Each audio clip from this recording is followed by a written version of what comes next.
Hello and welcome back to another video. In this problem, we're asked for I is equal to the square root of -1, what is the sum of 10 minus 4i plus 3 plus 6i? So just rewriting that here, we just have a bunch of addition here, right? There's no multiplication of i's times i's, so we don't even really have to think about I as the square root of -1. We can just treat it as a variable, add everything up, and we'll get our final answer. So, making sure that this is 10 minus 4i, we have these two parentheses and we're adding them together.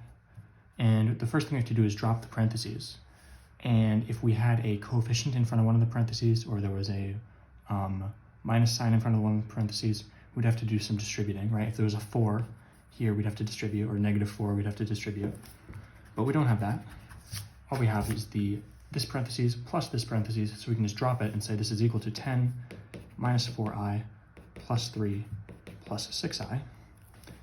And now we can just combine like terms. So we have 10 plus 3 is 13, getting the constants out of the way, and then -4 plus 6 is the same as 6 minus 4, which is plus 2i. This lines up with B, which is going to be your final answer. As always, thank you for liking and subscribing, and I'll see you in the next video.